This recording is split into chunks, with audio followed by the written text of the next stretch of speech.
Dear student, hope you will be fine. Yesterday we have discussed about the concept of batch processing in different type of operating system. Today we will study about the multi-programming operating system. देखिए batch processing की जो सबसे बड़ा disadvantage था वो था starvation. Suppose हमारे पास में 4 जॉब्स हैं, J1, J2, J3 and J4. CPU को J1 ने एक्वायर किया हुआ है.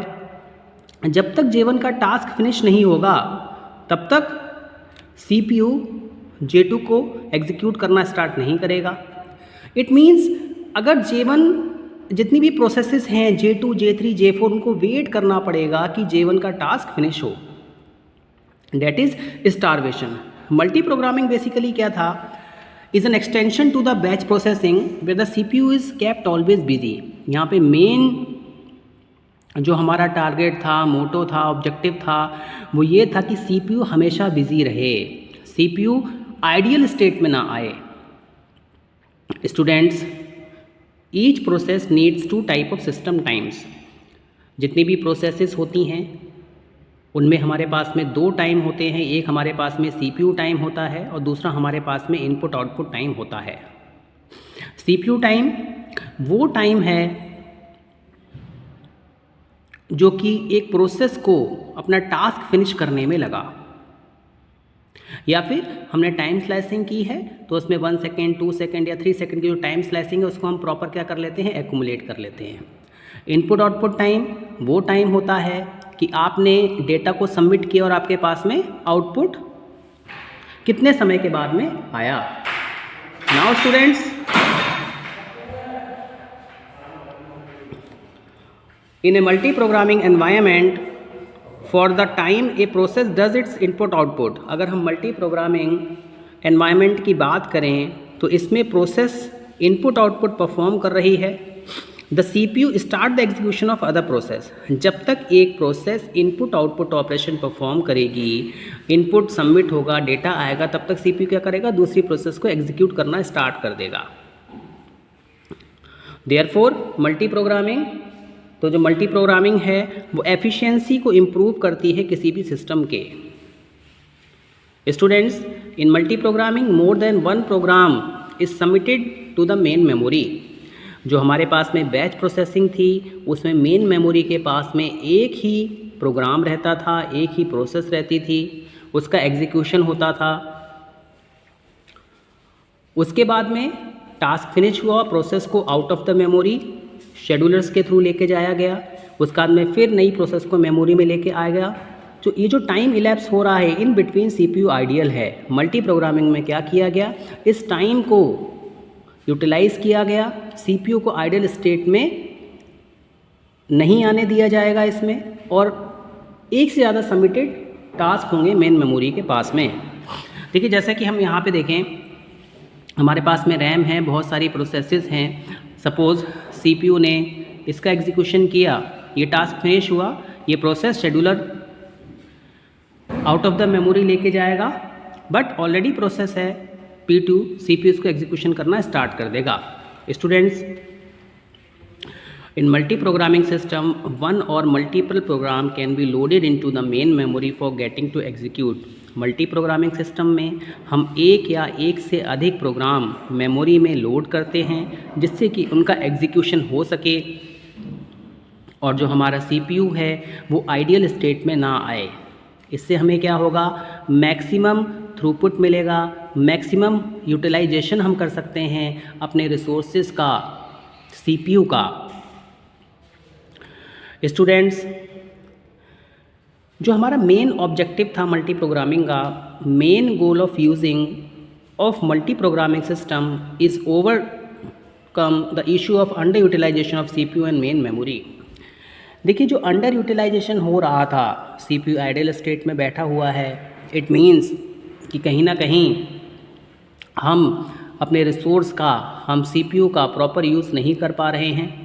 Date is under utilization. तो हमें उसका क्या करना है, ऑप्टिमाइजेशन करना है. तो CPU के ऑप्टिमाइजेशन करने के लिए मेन मेमोरी में एक से ज़्यादा प्रोग्राम को लोड कर दिया गया, जिससे कि अगर एक टास्क का एग्जीक्यूशन फिनिश होता है तो दूसरा टास्क हमारे पास में ऑलरेडी अवेलेबल है, उसका एग्जीक्यूशन स्टार्ट हो जाएगा। Now students, second point, main objective of multi programming is to manage entire resource of the system. देखिए, मल्टी प्रोग्रामिंग का एक एडवांटेज ये भी था कि जो हमारे पास में एंटायर रिसोर्सेज हैं उनका हम प्रॉपर यूज़ कर सकें। जैसा कि मैंने आपको बताया कि यहाँ पे अंडर यूटिलाइजेशन हो रहा था सीपीयू और मेन मेमोरी का, हमने मल्टी प्रोग्रामिंग कर दी। अब हमारा क्या होगा, रिसोर्स का ऑप्टिमाइजेशन हो गया। ऑप्टिमल यूज़ हम कर रहे हैं यहाँ पर सीपीयू का और मेन मेमोरी का। नाउ स्टूडेंट्स, अगर हम प्राइमरी कंपोनेंट की बात करें मल्टी प्रोग्रामिंग में तो हमारे पास में फाइल सिस्टम्स होते हैं, हमारे पास में इनपुट आउटपुट कंट्रोल होता है, हमारे पास में ट्रांजिएंट एरिया होता है। ये मल्टी प्रोग्रामिंग के हमारे बेसिक कंपोनेंट्स हैं, प्राइमरी कंपोनेंट्स हैं, फंडामेंटल कंपोनेंट्स हैं। स्टूडेंट्स, जैसा कि आप इस डायग्राम में देख रहे होंगे, एक बेसिक डायग्राम आपको यहाँ पे शो किया गया है। That is secondary storage devices. It may be a hard disk, it may be a pen drive, it may be a flash drive. Now ये हमारे पास में क्या है, हमारी मेन मेमोरी है। इसमें हमारे पास में क्या है, बहुत सारी जॉब्स हैं, job A, job B, job C. ठीक है, जॉब बी क्या है, वो वेट कर रही है इनपुट आउटपुट ऑपरेशन का। यहाँ पर सीपीयू का वेट किया जा रहा है कि जॉब सी को सीपीयू का टाइम मिले और इसका एग्जीक्यूशन स्टार्ट हो। इट मीन्स जॉब ए क्या है, रनिंग स्टेट में है। ठीक है, तो जैसे ये जॉब ए का वर्क फिनिश होगा, सीपीयू जॉब सी को टाइम दे देगा और जॉब बी अपना वेटिंग स्टेट में चल रही है। तो इससे हम ऑप्टिमल यूटिलाइजेशन कर सकते हैं। In the multi programming system, जो हमारे मल्टी प्रोग्रामिंग सिस्टम होते हैं, multiple user can perform there task. Multiple user task को परफॉर्म कर सकते हैं concurrently and it can be stored into main memory. और जो भी हमारा टास्क है, जो भी हमारा डेटा है, उसको हम क्या कर सकते हैं, मेन मेमोरी में सेव कर सकते हैं। CPU has the ability to deliver time to several programs. CPU के पास में ये एबिलिटी होती है कि वो अपने टाइम को सेवरल प्रोग्राम्स को डिलीवर करे while sitting in the ideal mode और getting engage along with input output operation. बहुत सारी प्रोसेसेस हैं, प्रोसेसेस फाइल ऑपरेशंस भी परफॉर्म करती हैं, इनपुट आउटपुट कंट्रोल भी परफॉर्म करती हैं। उनके पास में अपना एक ट्रांजिएंट एरिया होता है, शेयर्ड एरिया होता है, जहाँ पे वो मैसेज कम्युनिकेशन करती हैं। एक प्रोसेस दूसरे प्रोसेस से इंटर प्रोसेस कम्युनिकेशन होता है। तो इट मीन्स सीपीयू जो होता है सारी की सारी प्रोसेसेस को टाइम देता है। और मल्टी प्रोग्रामिंग में देखिए, मल्टी प्रोग्रामिंग में टाइम स्लाइसिंग नहीं हो रही है। मल्टी प्रोग्रामिंग में केवल और केवल मेन मेमोरी में एक से ज़्यादा प्रोग्राम्स को पुट किया गया है जिससे कि सीपीयू आइडल स्टेट में ना आ सके। Students, multi programming operating system has the ability to execute multiple programs with using of only one processor machine. एक बात हमें यहाँ पे और ध्यान में रखनी है कि जो मल्टी प्रोग्रामिंग ऑपरेटिंग सिस्टम होते हैं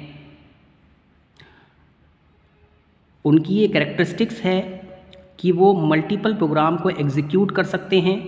बट यहाँ पे कंडीशन ये है कि इनके पास में केवल एक ही प्रोसेसर मशीन होती है। हमारे पास में बहुत सारे ऑपरेटिंग सिस्टम हैं जो कि मल्टी प्रोग्रामिंग को सपोर्ट करते हैं, जिसमें कि हमारे पास में विंडोज़ ऑपरेटिंग सिस्टम है, हमारे पास में यूनिक्स ऑपरेटिंग सिस्टम है, हमारे पास में MP/M है, सन का सोलारिस सिस्टम है। ये सारे के सारे हमारे क्या हैं, मल्टी प्रोग्रामिंग ऑपरेटिंग सिस्टम हैं। नाउ स्टूडेंट्स, अब हम कुछ एडवांटेजेस देखते हैं कि जो मल्टी प्रोग्रामिंग है उससे हमें क्या क्या एडवांटेज मिले। पहला, to increase CPU utilization and it never gets ideal. जो हमारा मेन ऑब्जेक्टिव था मल्टी प्रोग्रामिंग का कि हमें CPU का ऑप्टिमल यूज़ करना है, CPU का मैक्सिमम यूटिलाइजेशन करना है, वो हमें मल्टी प्रोग्रामिंग से अचीव हुआ। बैच प्रोसेसिंग में स्टारवेशन हो रही थी तो उस प्रॉब्लम को दूर किया गया मल्टी प्रोग्रामिंग के through. Second, resources are utilize smartly. देखिए यहाँ पे जितने भी रिसोर्सेज होते हैं, चाहे वो हमारे फाइल सिस्टम के हों, चाहे वो हमारे इनपुट आउटपुट सिस्टम के हों, उन सबका ऑप्टिमल यूज़ किया जाता है।